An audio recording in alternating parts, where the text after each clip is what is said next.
Welcome back, fellow walkabouters. We're currently in Goulburn.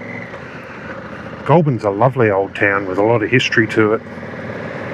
And if I can ever find my way back past it, I had to go and buy some SD cards for my GoPro. I ran out of space again. I keep doing that. Doesn't matter how many I put in. And I hadn't noticed. I was on the motorway and quite happily singing away to myself, and looked in the mirror and saw that there was no space left on the memory card. There's a beautiful old church. Cathedral even. So I'm just heading up to the War Memorial Lookout, which is on a hill just above Goulburn. Just to have a bit of a look up there, because it looks like it'll have a good view across the city itself. It doesn't look like where I was supposed to be going. That's where I'm trying to get to, up there on the hill, because that just looks awesome. It's funny, that police station's rather new, probably 1920s, 1930s. The old police station, which I saw somewhere along here, which I probably won't be able to find my way back to, is like 1830s. And I don't know why they're not still using that. It was huge.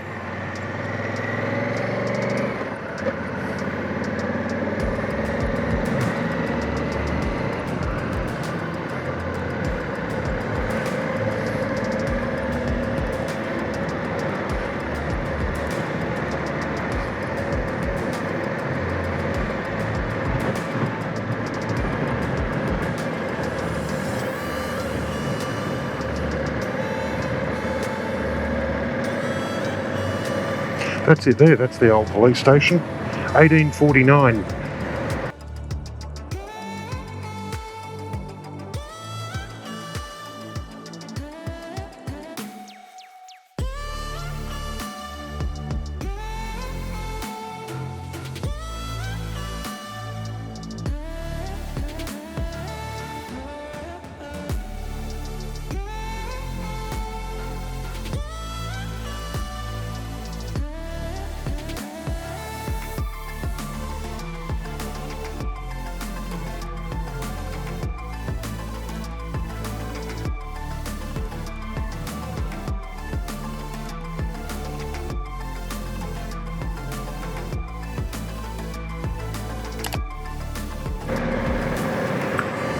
Yeah, no soccer played there today. Look at the bin chickens running around all over it. The ibis, also known in Australia as the bin chicken, because they get into garbage bins in parks and they pull everything out. So Goulburn is home to the New South Wales Police Academy as well. I applied to join the New South Wales Police when I was 18, and they rejected me. It was pretty silly of them, wasn't it? So I joined the Hampshire Police in the UK. Much better result all round in the end.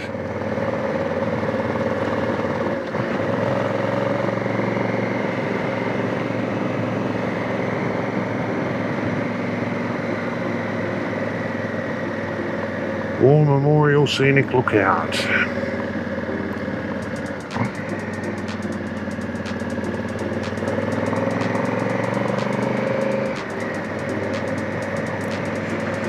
So part of my reason for coming into Goulburn was because of the SD card being full that I had in the camera. And I'm glad I did. It's a pretty little town. Oh, that's not what I want. I want that one. Look at this rubbish here. People, wherever you go, take your rubbish with you. If there's no bins, take it bloody with you.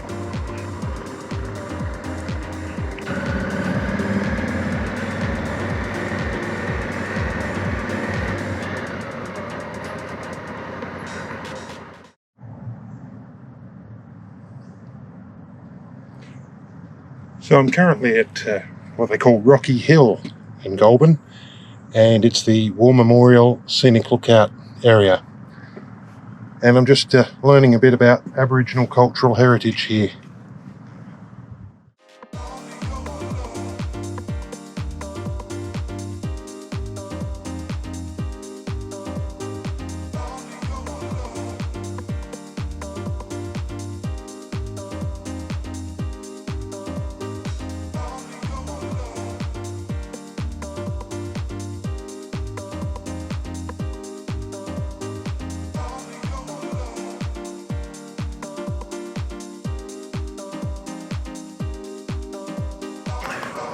Well, this is a beautiful location for a war memorial. I always feel quite sombre after visiting one though. My father served in the RAF, and then he was the chief psychologist for the Royal Australian Air Force. So anyway, I'm going to shoot down out of here. I've got to get some fuel, right across to Jindabyne, go see the dog on the tucker box, say hello to it, and then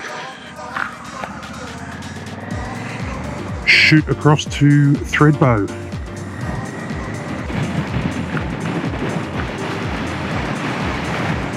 You know that bit about you're on an adventure, so plans change.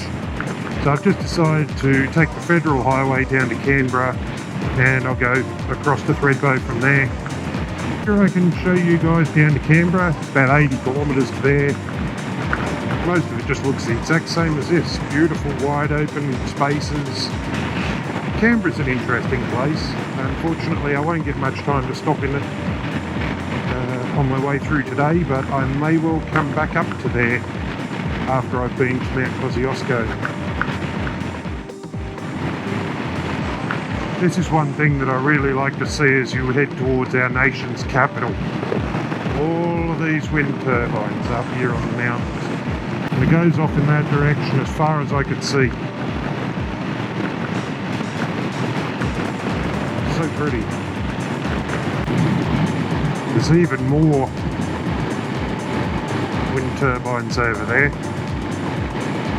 So Canberra was about 80 kilometres from where I turned off, and according to the bike I've got 102 kilometres of range left before I run out of fuel, because the fuel station that I thought I was going to be able to stop at on the way out of Goulburn was only for trucks, so it only had diesel and AdBlue, so no good for me.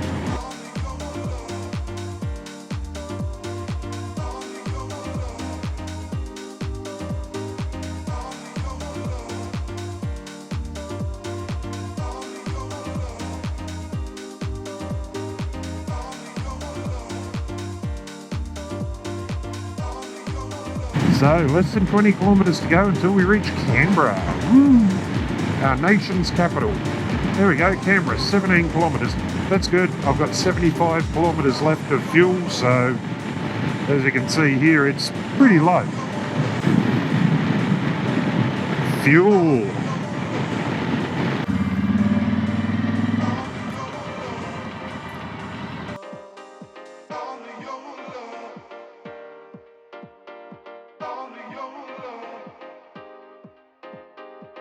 So I'm all fueled up. I'm just outside of Canberra on the northern side. Not quite sure whether or not this is going to take me straight through the city or not. But Canberra is a very small city for what is our nation's capital. However, that's because Sydney and Melbourne were arguing over who was going to be the capital of the country, and the decision was made to put Canberra where it is. So we've got 215 kilometres, 214 kilometres to go till we get to Thredbo. And we've changed hotels for the night because the last ones couldn't be bothered to answer their phone. I rang like 6 times over a period of 30 minutes to confirm the booking that I had tried to make on their website, and no answer. So if they're not going to answer, it was a motorbike I think, if they're not going to answer the phone, then they don't get my money. The amount of money you pay in Thredbo, you really want to take all the, all the customers you can get, really. It's costing $175 for the night for the room that I'm getting. But there you go. I mean, that's fine. It'll be a lovely room, no doubt, and I'll be able to get the computer out and do some things that I need to get done. And I do have a Zoom call that I've got to make, and that call's all about getting my website design done. So my website for you guys, globalwalkabout.com.au or globalwalkabout.net. And I'll put that across the bottom of the screen for you.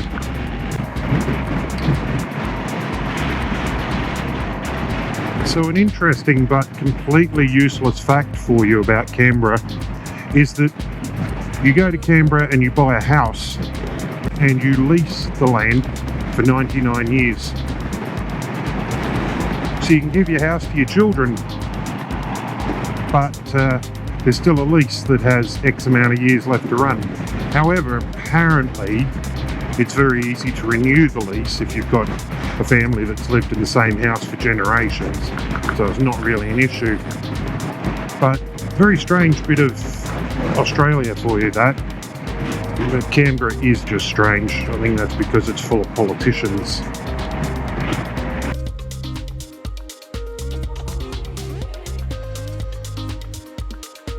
So I just passed a sign that said, "Welcome to the snowy Monaro region." So now we're officially in the snowies.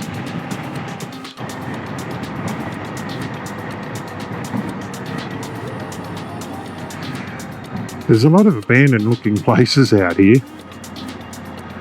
which kind of piques my interest, being that I'm into urbex. Oh, I might have time to clean these bugs off. That'd be nice.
So the young fella at the servo told me that it's about an hour and a half to Thredbo. He says it's pretty flat between here and Jindabyne, or Jindy as he called it. I like that. So it's pretty flat between here and Jindy, and then the last half hour basically, or the last part of the journey basically, it goes up quite sharply. Looks like a nice little town.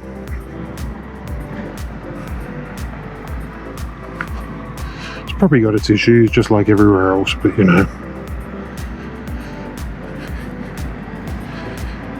Quite pretty though, some old buildings and stuff.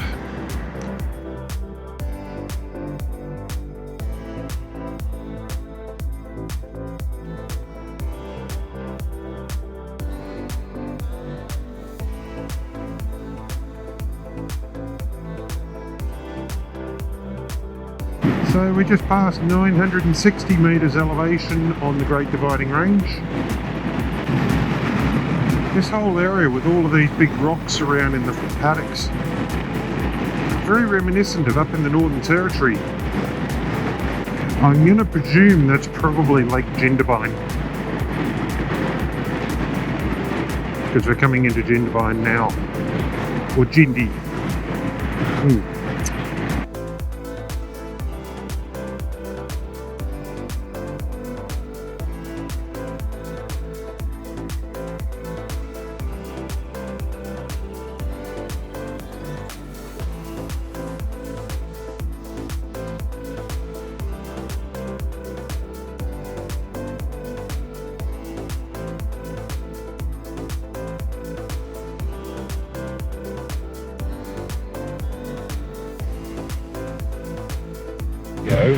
I had an Cooma hat, and I'll put a picture up of one of those, and I used to dip it in all of the rivers and all of the waterways that I went past.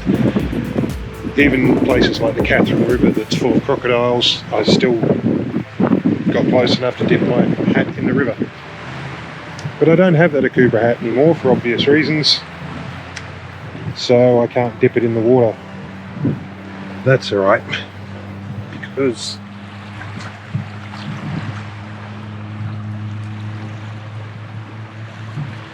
the Snowy River. Shit, eh?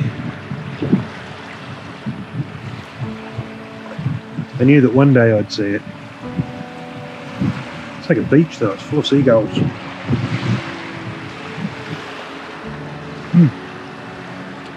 Go for a swim. How was that? Feel good?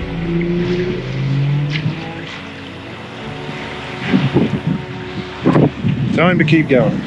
Onwards and upwards. Hopefully not sideways. That's for you, Jim.